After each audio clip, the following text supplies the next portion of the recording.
Welcome back to the Why Not Me podcast. I'm your host, Mike Jackson. I'm a producer and a partner at Get Lifted Film Co. And today our guest is my little sister, Shanola Hampton. I love her so much. I've known her forever. You know her from shows like Shameless and Found. I know her as one of my besties, someone who I can always count on, someone can always have great conversation with. And today we're going to have another great conversation to share with you. We're going to talk about her life growing up in South Carolina, the journey that she took from South Carolina all the way to Hollywood. And we're going to share with you how she ended up on your screen in your house. I hope you enjoy the conversation with Shanola Hampton on the Why Not Me podcast. Let's go. Hola. Hola. Thank you. Thank you for saying yes. Thank you for doing this. You know, you're one of my dearest friends, one of my oldest friends in this Hollywood hustle. Well, you know that all you have to do is say, will you? And I say yes before you even ask. So, of course. I loved when I was asking you to do this and I was starting to tell you, like, some of the folks that I've already been talking to, you're like, stop, not necessary. Yeah. Big bro, little sis.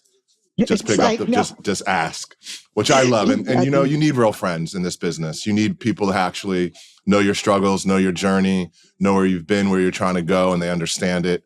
And there's very few people that you can just pick up the phone and know that they're going to like kind of say yes and stand by your side. So I love you. I appreciate you. And thank you for doing this.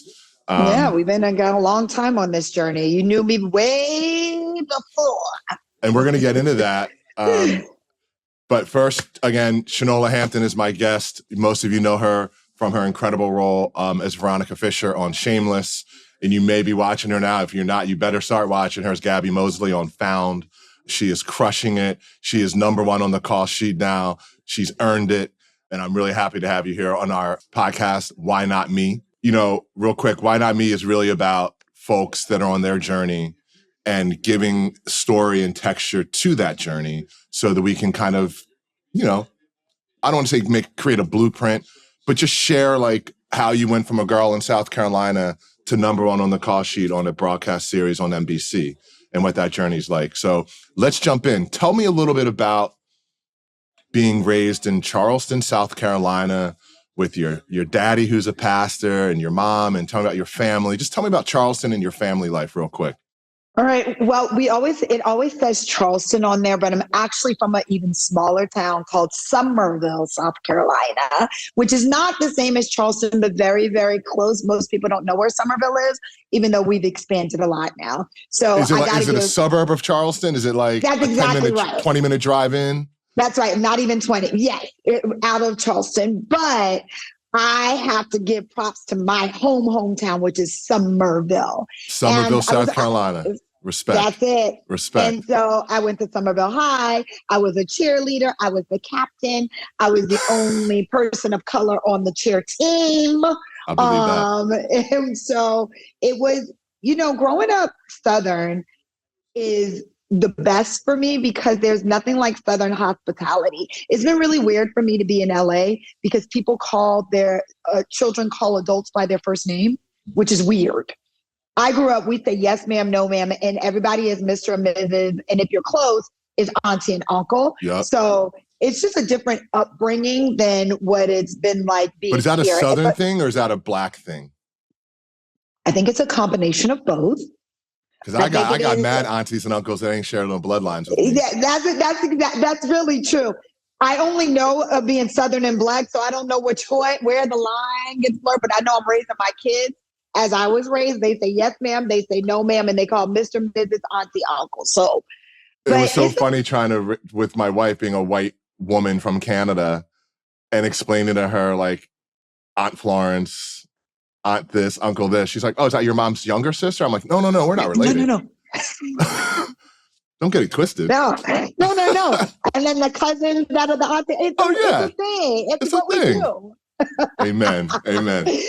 But I love, I was a real small town girl. Soap operas that was our life. My grandmother and my mother watched Young and the Restless, General Hospital, and Bold and the Beautiful. I grew up on soaps. Now I'm thinking about the content of soaps now, and I probably shouldn't have been watching soap operas with my hair, but they would iron clothes and watch the soaps. I was very close with my grandmother.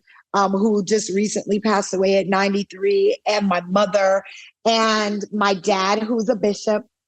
And we are the preacher's daughters, but I'm not the typical preacher's daughter. People think preacher's daughter, you were bad. I was actually a very, very good child. Now, my sister, on the other hand, I have three sisters. What are their names? I have Andrea, who's my oldest. Well, I should say Dr. Andrea Hampton Mills. She earned that. She earned that. And my other sister, who also has her doctorates, Dr. Felicia Richardson. We're very big on education in our family. And then my baby sister, Vintrice. So there was 4 girls in the house, and we shared one bathroom because there was a half bath. Yeah, my poor daddy. Even now, there is probably nothing he hasn't seen because we weren't a very modest house. So we kind of just walked around with whatever on. But my dad is very big on education. He was very, very strict, really emphasized high achieving in whatever we did. Mm-hmm. And when I told him that I was going to pursue acting as a career, he was very much thrown off by the fact it wasn't the trajectory of what he thought was success. So he told my husband, my now husband, he was my boyfriend at the time, we'd be theater bums, which we were for a little while. So he really didn't understand when I said I wanted to major in it. I went to Winthrop University, the Woo. In South Carolina. In South Carolina, Rock Hill, South Carolina. And I got my degree in theater there. And then I went on, because my father was big on higher education, I had to go get my master's at Leith. So I went to get my master's of fine arts at the University of Illinois. So I left my little town. I knew I wouldn't stay in the South because, look at me. I wasn't meant to be a small town girl. Definitely not. I love going back, but I wasn't meant to live there. So when I left, everybody was kind of like, yeah, of course she was going to leave. And so I went to the University of Illinois and I got my master's. That was probably the toughest time in my life, only because they wanted to put me in a box. And my voice sounds like this, and I'm raspy, and I'm dark skinned, and I had just started my locks. And so there was not really a box that I would fit in. And so that was a really trying time in my career of figuring out what rejection really was. Because up until that point, even though I was a minority in the South, I really made a name for myself in school. And so I didn't get to experience a lot of rejection because real quick. Sorry. So when you say that, meaning you were doing school plays, you were pursuing the arts. Yeah, because I started off doing a local talent show when I was 5, and I got a taste of the stage, and I was Diana Ross, and I had my wig, and I'm you, And so once the crowd applauds, you're like, ooh. It's a drug. My life. It really is. So I knew 5 years old on, and my late mother, my mom passed when I was 16 of breast cancer, but she would drive me to downtown Charleston, which was about a 30-minute drive to go to the popular theater there, the Dock Street Theater, shout out. And I did all my training there, and I did plays, and I was the first African-American to be the lead. I was Charlotte in Charlotte's Web, which was something that they hadn't seen before. So I was so used to kind of breaking down walls and not having to deal with as much rejection. I do remember one time, it was when everybody got to sit and watch everybody's audition, and we were at my local theater, and my mom knew I was clearly the best in the audition, but I didn't get the lead. So she called the people. Oh gosh. Tell me what she said. Mama said, so I don't know what kind of program you're running, but we all sat there and watched the same audition. And I know my daughter, she went in, and but I remember not being embarrassed. I remember having such a sense of pride because I knew I had done really well. Right, and that there was somebody that was going to go to bat for me. Now, they didn't change the outcome, and I went, but she also said, now you still have to go in and do the part they gave you. You don't just quit. And that was something that I learned too. Sometimes life isn't fair, but you have to press through. But by the end of my experience at that theater, I was always the person that they would cast. So it really They didn't want to deal with mama no more. No. Well, that's actually probably true. I thought it was my skills. And talent. The combo. No, it's a combination. But yeah, so but I had a mom that would fight for me and fight for what was right. So I grew up with that. My grandfather was a big philanthropist and an activist, and we used to ride in the car and on voting day, and he had this bullhorn on his car, and he was a pastor as well. I have generations of pastors in my life, and he would say, "Get out and vote. Get out and vote. If you don't have a ride, we'll take you to the post." So all of these things were rooted from my upbringing and all the people from whence I came. That's incredible. So it's definitely it was within you at a young age, that spark was ignited in you at a young age, and your mom had your back and helped you like start your journey, which led you to undergrad and led you to Illinois for your master's, and you're pursuing theater at this point. Like that's really what your focus is in theater. Darren is with you, I'm guessing, at this point. Yeah. So I met my husband, my now husband, in 1995, and he was probably and still is the finest actor that I know. He was one of the he acts like the Cowboys are good all the time. I've seen him. That's one of his best skills. He should win an Oscar just for that. But we met in the theater department, and he was a senior, a super duper senior, the 7-year program senior, and had no business. I was a little bitty freshman, but he was in a fraternity, Alpha Phi Alpha, and I knew I was going to be an AKA. But everybody, because I was in theater and there wasn't that many Black people in the theater department, said, "You need to meet Darren Dukes. You need to meet him." And I was just meeting him as a big brother. And he was the lead in the show called My Children, My Africa. And I was the prop master, because you have to do that in undergrad. And I would just play with him and like flirt with him in the back and just like be silly Shanola. And he was so serious because he was one of those actors that really is method and takes it on and doesn't leave it on the stage. He embodies it for the whole experience. And then sometimes after, but I fell so in love with his talent. I was like, he's the most incredible actor.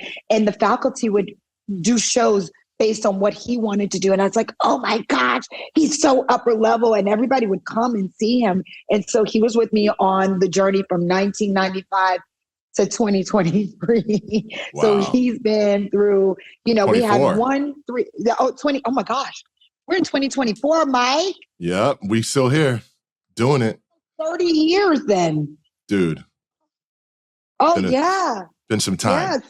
Yeah, it's been some time. He ended up moving to Chicago before I even got my scholarship to University of Illinois for my graduate degree, which was 2 hours away from Chicago. That's how we knew we were meant to be together. Because this doesn't happen. But yeah, he's been with me the whole time. Logistically, it just worked out. And we're still very much in love. I know y'all are in love. I see y'all together. I've spent enough time with you guys to know, like, you guys are like couple goals for sure, especially in a business like ours where, as a leading lady and, a beautiful woman, like out in these streets, like just trying to practice and pursue your craft. Dudes are bold in these streets. And I know that you are very much committed to your life with Darren and your love for him. And I've seen you like be that woman. So amen to that. Yeah, you also know I don't like to go out in the streets. That part. You know how boring I am. Yeah. She's like, the 10 times I went out, I handled it. So one of the things that I've admired about you from like the early days of our friendship is your work ethic. You are one of the hardest working people I've ever met. And I think it's really cool that, you had some roles leading up to Shameless, but your main source of income was being a server. A bartender, yeah. A bartender, sorry. And I remember when you got Shameless, shot it, and we're still working at the restaurant. Talk about that choice in that moment. Because actors, their whole life, wait for that big show, that big moment. And you get it with William H. Macy. And like, motherfuckers are like, they quit on the spot, like no notice. And you stuck with it. Like, tell me the thinking behind that. Well, it's a couple of things. First of all, before I got Shameless, everybody just know. So Mike Jackson and I had a mutual friend. So way before I got Shameless and I was just doing guest spots, Mike Jackson and I were friends. We like, it was just like, we were friends before any of this. So you literally watched it all happen. Absolutely. So I'm bartending and we would go to parties together and both of us were really on our grind. I think you were at Grinding. a higher level than I was, but still we were both grinding in Hollywood, Grinding. really at the bottom levels of it. So what I learned was I got a recurring role on a show called Related. And I thought I had arrived because I was silly. And it's where I met one of my great friends, Laura Breckenridge. Both of Laura, our friends. yeah, of course. Yeah. And so it's where I met her. And I was like, okay, I've arrived. I don't have to work at a bar anymore. And it was just a recurring. And then a strike happened shortly after that. And it was long. And I had to go back to the bar. And I remember thinking, I can never leave this again until I know, that I'm set. Because the one skill I have is bartending. And the one thing that I can buy houses on, because I did, is bartending. And I made a lot of money. So I knew it was security for me. And it was something that the business was so finicky. Bartending was not. That I could count on. So when I was shooting the pilot of Shameless and they would tease me, I would be there. And you know when you're on a set, like they're catering to you and do you want something to drink and all that? And that would happen on the set. And then I would change my clothes and I would go back and I would bartend even after doing a day on the set. Because that's really what I knew I could count on money-wise. And they will fire you after doing a pilot. Yep. They will, the pilot may not go. I learned all these things. So it wasn't until Shameless got picked up and then I shot the first frame of the season that I realized, okay, now it's more expensive to let me go. So I know that I'm going to be on this ride and I will quit bartending. You have to be on your hustle. The one thing, even when I was auditioning for the show, I would go open the bar, change my clothes, go to the audition, come back, bartend for the day, go back to a callback. I was doing that for years and years when it came to auditioning and keeping my bartending gig. And it did do well. I loved it. Well, you're a superstar. And I know, being that financial freedom that you were attaining for yourself even then, you've always been really smart financially. And I think this is good to talk about a little bit just because, especially people that are coming up in the business, but you are saving your money, buying property. I mean, you own multiple properties now. When I started learning about your real estate hustle, I was like, God damn, it was insane. And I think it's really important to kind of lean into being responsible, being an adult, respecting the process, respecting the grind. And if you have the tools and the ability to do these things to better your life and secure your future, even if it's not the thing you're necessarily pursuing, do that shit. So that's great that you did that.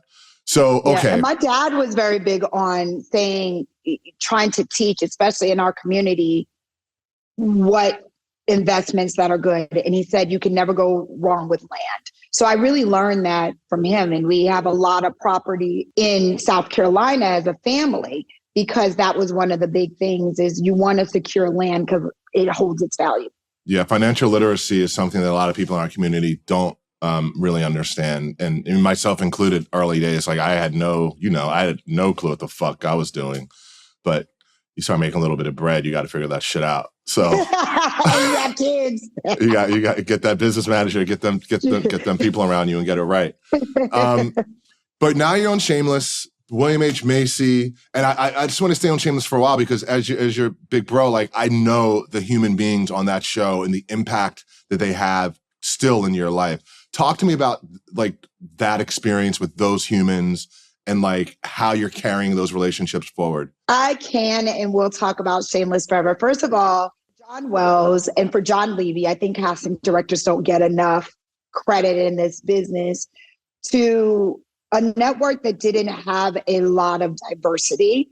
Mm-hmm. And this particular show, as you know, even when I was going through the audition process, wasn't necessarily written for me. It was taken from a British version, right? Mm-hmm. The British version, Veronica, was a short hair blonde girl. That's what it was. So for them to have the vision, and at the time, now it's so common for everybody to have locks. Everybody's locked now. But you know that when I had locks, it was they wanted to put wigs on me. Yep. They wanted me not to look like it. It was too black. Don't be too black. Exactly. Too ethnic. Exactly. Right? Too ethnic. Yeah. So for John Wells and for John Levy to just be be you and to put me on a high profile, what became a very high profile show, was such a big step at that time. Yeah. Shameless in general, people don't realize the risk that it was to put Shameless on, because we really did set the groundwork for all the risque show, for the euphorias that you see today, because it was such a success. People were not purchasing those kinds of shows that just went there. It was open to everybody being nude. Everybody, it was not any particular age or color. Everybody showed their body on that show. And a loving interracial couple. Flawed, and a but loving interracial couple that we didn't need to comment about, right? Right. We didn't make it a thing. It just was Kev and Veronica. And it's something that Steve Howie and I are very proud of, is the fact that we just were the couple that was on there. It wasn't anything that became a storyline until later on where we tackled certain issues, Y'all were great. That were relevant. Thank you. And he's still my best friend. So let's talk about the people. Jeremy Allen White, I still speak to 3 times a week. He is my little brother. Jeremy came in 18 years old with a black eye. And I said, I'm going to take care of. I am going to take care of you because you need my help. And they call me Mama Bear. Everybody still calls me Mama Bear. Emma Rose Kinney, they were 9. Emma and Ethan Kurtowski were 9 years old when they started the show. Yeah. By the end of it, they were 20. Emma was a homeowner in my neighborhood by the time that shit was over. That's what I was just, and buying houses. And now she has multiple. And we went through the process of divorces and pregnancies and miscarriages. And we experienced life together in 11 years. Yeah. And that really translated into a family that I still have today. I will always be grateful for Shameless. I know some people tend to turn against what made them popular a lot, and they don't want to hear Veronica. But if you call me Veronica in the streets, I'm still like, hey, because I know what it took to get it, and I know what that means to still be recognized as Veronica. Well, that's huge. So tell me a little bit about the decision, and this is kind of a why not me moment, and why not me is really about looking internally and challenging yourself to pivot left or pivot right or to level up or whatever that thing is. I think there's a big why not me moment for you when you decided to direct. Yeah.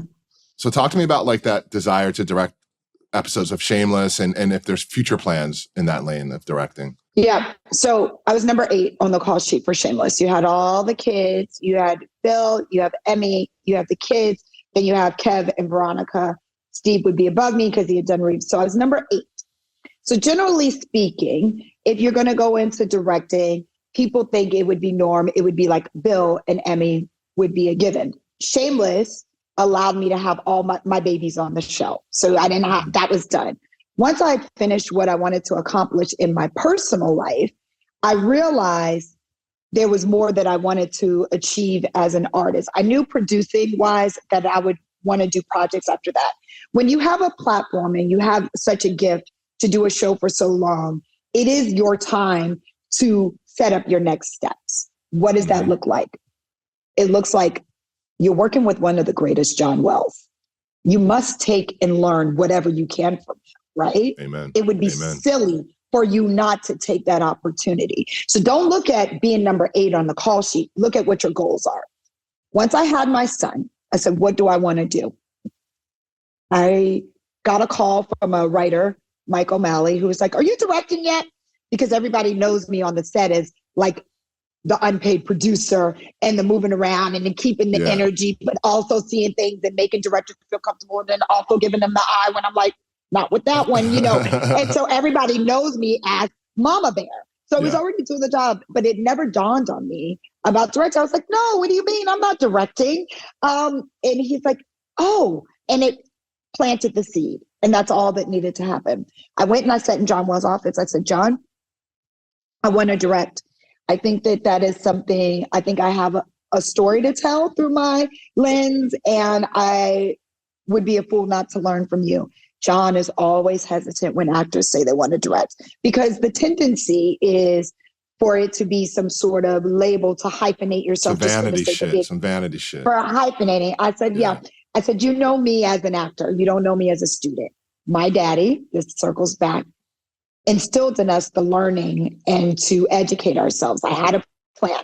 Here's who I want to learn from. At first, I wanted to go with Anthony Hemingway, who's the greatest, but it was really hard because everybody is shooting different places. So it was really hard to arrange schedules. So what do I have to do under the confines of Shameless? All right. I want to learn from you, John Wells. Our DP is going to be directing. I don't know a lot about lenses and stuff. I want to learn from him. And then Silvertree, who is still my mentor to this day, who I like the way she moves and her finesse on the set. So I came to him with a plan. In that meeting, John said, what I've learned is that actors will always choose another job because of the money. You don't get a lot for directing at first. And instead of directing, I said, John, if I say I'm going to do something, I'm going to do something. So I shadowed. And it wasn't the selfie, hi, I'm shadowing. Oh my gosh. And then I leave after 2 hours, which they didn't know because they're used to, and I'm not saying all actors, but a lot of actors do that when they say they're so-called shadowing. I was there from the beginning of the morning to the end of the day, the beginning of every prep day to the end of the day, beginning of every shoot day to the end of the day. If I had to shoot and be Veronica, I would shoot and I would go back to shadow to the shadower. You being the first person on set, people don't understand who you are. Like, you're already up at like 4 or 5 in the morning. Yeah, working out.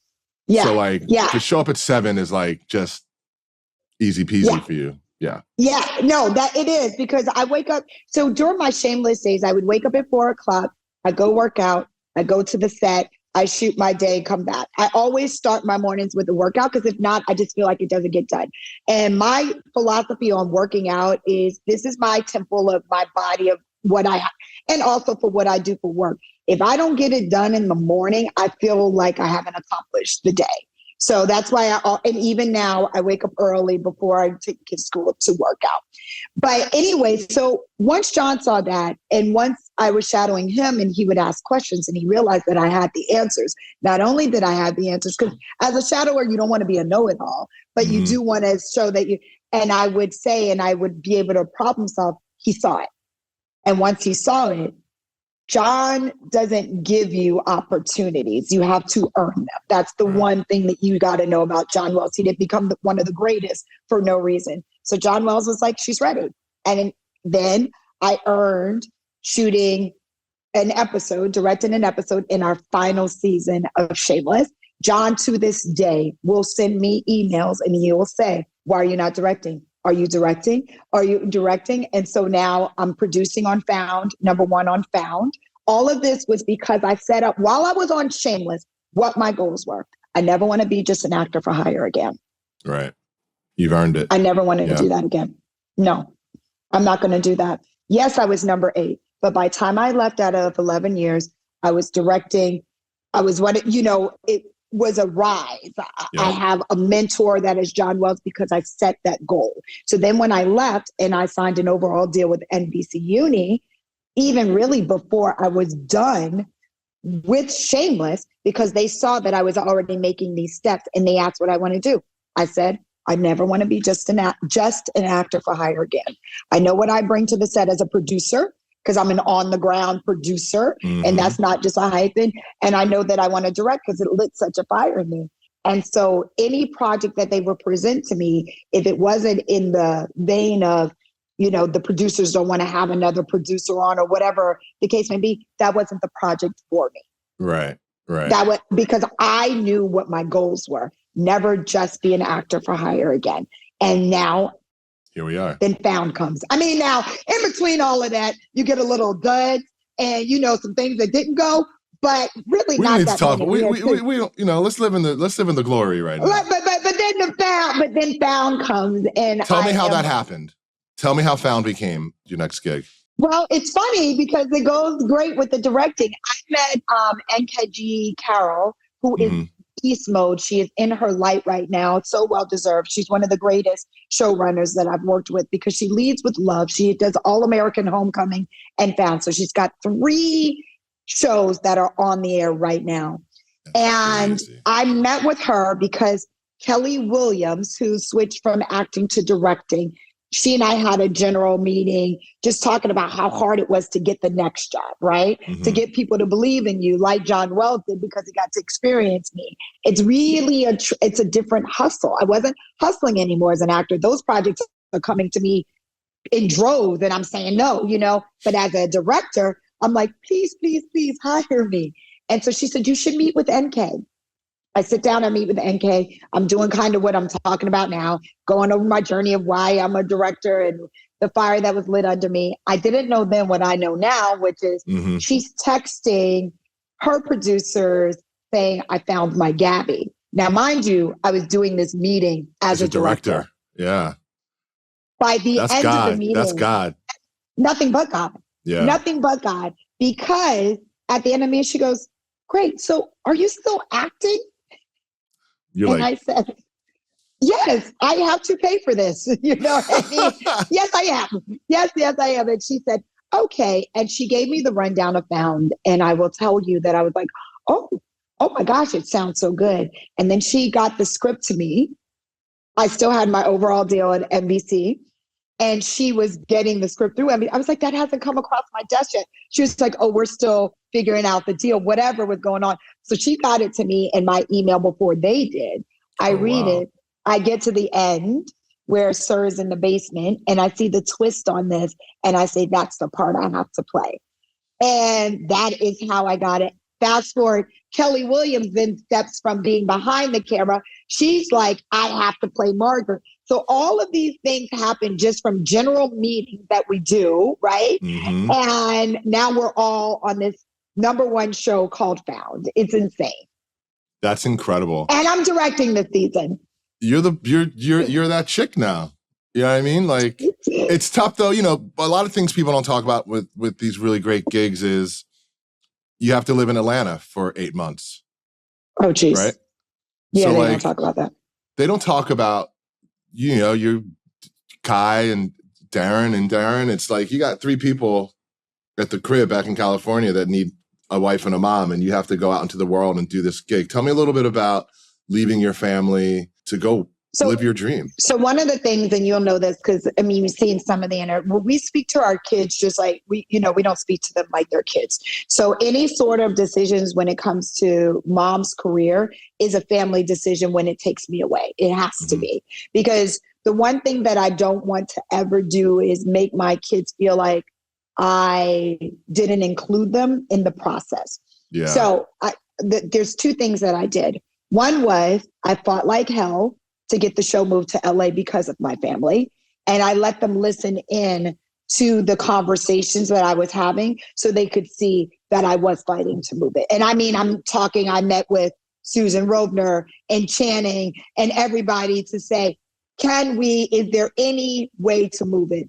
And then they say the tax break number. And then you're like, okay, I got it. I just shot in Atlanta. It's real. Like, it's a big, you're talking 30% of, you know what I mean? Yeah, it's a lot of bread. When you add it. So when that didn't happen, we sat down and I told the kids, here's what it would look like. I will be going to Atlanta and I will be home every single weekend. There is nothing that I'm going to miss that's of importance. And I'll be back every single weekend. Now, when I told everybody on the show, the producers, the line producer, I'm coming back every weekend. In their mind, they're like, right, every other weekend. I'm like, no, you don't understand. I have to be with my kids. I will be flying home every single weekend that the kids are not on break and with me. Wow. So when I told my kids and I asked my kids, I said, so you're not going to get all of mommy. And I'm a very active mom. But this is what it is. And my daughter said, well, mommy, we want you to be happy too. And this show is going to make you happy. So yes, we say go. And then my son is like, yeah, go. The board. Yeah. Bye, mom. And so we made that decision as a family once that was comfortable. And you have to have a partner like Darren. This is not for everybody, but for us, when we're older parents, we're old. When we decided to have kids, we said we want to be the ones to raise us. Fast forward, going back to the South Carolina roots, or Black, whichever one it is, aunties, uncles, that's who you stayed with, and cousin, you know what I mean? It wasn't really a world of nannies where I came from. I Right. came from a world of privilege because my dad made that place, but it wasn't a nanny world. So when we discussed having children, we said we want to do it ourselves. We just want to do it. Just that was just our personal thing. So we don't have a nanny. That's crazy, by the way. My husband, who works from home, he has a studio, does the Dallas Cowboy show. You have to have, this is all God. The same person that I met in 1995, Alpha Phi Alpha, drunk out of his mind when I met him, carrying like a dirty doll of the Alpha guy, is the partner for my life, this kind of life, which takes me away. And he stepped up and he said he would. And let me tell you, Mike, I've never been stressed on a set. He lets me do my job. He doesn't call me with mundane stuff about the kids. And he knows that I'm going to come home for the weekend and I'm going to give him a break. It's the best partnership, but it can't be done without the right things being in line. So that's the part that sucks the most, is being away from my kids, during the week. And it would sometimes be less than 30-hour turnaround when I came home for the weekends. Yeah, I was about to say, because if you don't wrap out till late Friday night and there's no flights available, you're like taking an early Saturday AM to get back on a Sunday 6 a.m. night. Yeah, that's right. So I do 6 a.m. That's brutal. But that's what we do for our family, and that's what we do for our kids. That's what we do. I was going to read this quote that you posted on Instagram. You kind of already touched on it, but I just think it's so powerful. It's something your mom used to say. This joy that I have, the world didn't give to me. The world didn't give it, so the world can't take it away. Yeah. You've already talked about that, the context behind a quote like that, but mom, man, what a gem she left behind, right? Plenty. My mother was one of the greatest. Yeah, so many. But my mother was the brightest light spirit in the world. Without the foundation of God in an industry such as this, for me, I would crumble, because they will praise you one day and you'll be on the number one show one day, and the next day they forget about you. Nothing. They will have the person that bought your show and made the show happen one day and forget that that's the person that even made it be. This industry is not for the weak. And if you look for, and I teach my kids, if you're looking for outside validation, you already have put yourself in a position to fail. Absolutely. And to feel the failure. Yep. And that's where I knew at 5 years old that God had ordained this life for me. I knew that. So even with all the no's and the tears, and there were a lot of them, and the vomiting so much because you're so upset, I said, God was not going to place this in my heart if he wasn't going to see it materialize. So that's why I walk around happy and I sing all the time. And people ask if that's real. Mark Paul, he'll tell the story now. When I came on the set and we're doing this dark thing, he said, I called my agent and I said, is this real? Is she real? Does she know we're doing this dark? And I'm like, yeah, because this joy that I have, the world didn't give it to me, and the world cannot take it away. And even now, as I'm doing all this stuff, I still have moments where, I didn't get recognized for that, and I know how hard I work, but it doesn't matter. I know what God has given for me. And that's enough. It really, really is enough. Yeah. And at the end of the day, this now in a real way. At the end of the day, with the things that we used to hold so dear and wanted to see, once you have a family, you're like, Parenthood. Whatever. Yep. I ain't got time for all that. I don't care. I don't care. I don't care, and I don't have You're time. so right. You're so right. It's like kids and family, the priorities and the purpose of that literally allows you to breathe in a way that you never even found imaginable before. Segueing out of that, like, what advice would you give to a young actor or actress that is just getting started? Like, just some gems. I'm going to tell you, and I get asked this question a lot. My biggest, working with Bill Macy, who is a legend. Absolutely. He's been in this business forever. And I watched him do Shameless, and he was still so hungry for success. And he's the most humble person in the world, the kindest. And he has he could be walking around with his nose and not, because if you think you earned something like that, that's not bad. But he never did. And he wanted the show to be successful. And he was, because he's going to get a job the next day or whatever. It's not going to be long, but he never had that attitude. So I say this to young people always: stay hungry and humble. Stay hungry and humble. If you keep that inside of your being, you're going to treat people, every person, kindly. No matter what level of success you get, that it can and will get stripped away from you. So the one thing you don't want to do is get too far ahead of yourself. Stay humble and live in each moment. Be present to recognize the good that's happening or recognizing the process. Be present in your process. I love that. I love that. All right, let's have a little fun. Tell me your favorite Hollywood story. I could have prepped you for this, but I like the spontaneity of it. You did. I know. Okay, my favorite Hollywood story. Get real with it. I'm trying to think what. I'm sure we had some together. Not with me involved. None of those. Okay, none of. Host is off limits. One of my favorite Hollywood stories. Okay, I was at an audition once, and I was really, really right for it, which is the wrong thing to feel. Is when you feel like you're really, really right for it, because then you're real thirsty, and you go in real, real, real thirsty. And can you curse on this? Fuck yeah. Okay, fuck yeah. All right, so I'm at the audition, and I know I'm right, and I go to do the lines, and I go black. And I mean completely black. I can't see it on the paper. I can see it. And I go, oh, fuck. In the audition. And then everybody's kind of looking like this because I say it out loud. And I'm like, I'm so sorry. I'm just going to grab the script. And then I go, fuck. I'm so sorry. And I just walk out.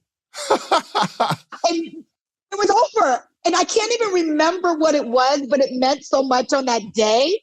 And I can't even remember the project now. You know what I mean? It wasn't meant to be. It wasn't meant to be. We joked a little bit about just being out in the streets and obviously very loyal to Darren, but I'm sure you've been hit on before. So who's my hall pass? No. Okay, that's part two. The first part was what's the best pickup line someone's used on you, not named Darren Dukes? Yeah, Darren doesn't do pickup lines anyway, so that would be terrible. There's been no good pickup lines. Let me just say that. But there's been a person that came in and was like, yeah, I could bend you over right now. I'll tell you off later. Off later. Like just, you never had spoken to this person before? I've spoken to him like out in the streets before, like we were familiar, but yeah. He just walked up on you like, hey, what's up, sis, blah, blah. Oh, you looking good. I could bend you over right now. You know, that kind of thing. Oh my gosh. Anyway. Let me keep it moving. Keep going. This might get you in trouble, this question. It won't. Who's your favorite co-star? Only one. Steve Howie. Because he played your hubby? He's my best friend. That's right. He's my best friend. He's my absolute favorite.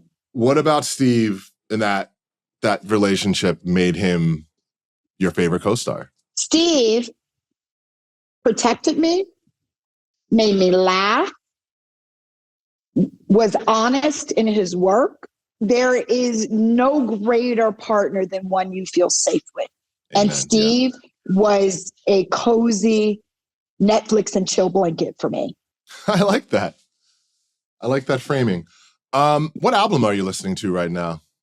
You know I only listen to gospel. Sit down. So talk about it. What are you listening to? Cobb. Andre Crouch, old school? Like, what are we talking about? Well, I like Maverick City right now is really like my jam. But I also, Tasha Cobbs Can Do No Wrong, Jonathan McReynolds. I love my gospel. It's really, I listen to, here's the end of what I listen to on Sirius. You ready? Yeah, I'm ready. My kids go to school, listen to the gospel praise channel. Then as soon as they get out of the car, I turn on Howard Stern. I love Howard Stern. I've been listening to Howard Stern since I was like 9, 10. I know. I love Howard Stern. But you go from praise the Lord to who's going to take it up? It's fart noises. And he's the best interviewer. He gives the best interviews. He's the best. He's the best. What's the worst rumor someone ever spread about you? You're so kind and beloved. I don't know if anyone would ever spread a rumor about you. Yeah. But I don't know if I've had, if it's been spread, I don't know it yet. Can you tell me, is there a rumor going around? I'll tell you offline. It's really bad. It's horrible. It has something to do with you, gospel music, goats, and duct tape. I don't know. I'm not sure it's popping. Favorite curse word, and use it. Shit. And I don't curse around my kids. So when I'm with adults, it's awful. By the way, my dad came on set. My dad, the bishop, came on set, and I was shooting a scene. And when they're watching. I hope it's found and not Village, Shameless. It was found. Thank God.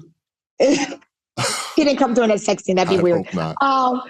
But I was like, when I'm not with kids, I curse like a sailor. Yeah. And you know how you mic'd up and they can hear in Video Village even when the camera's not working? Yeah. My dad heard me cursing. He held it for a month. I went back to my childhood home and he said, come here for a second. He calls me and he says, so I just want you to know that your vocabulary is more than what you used on the set that day. I was like, oh no, mortified. Instantly daddy's girl again. I was 12 years old. I was, because I love to curse. I like a good fuck too. I mean, to say the word, not a good, I mean, I do, but you know what I mean. We're keeping that in, by the way. Oh, yes, it's me. I'm the open book. I know this. We're almost done. When the end comes, what will your tombstone read? She was kind to all. Wow. Simple and powerful and true. You're always kind. You're one of my favorite people. I love you. And thank you for being a guest on my Why Not Me podcast. And, I love it. Why not me? Why not me? I appreciate you, sis. I love you so much. Love you too. You're so good.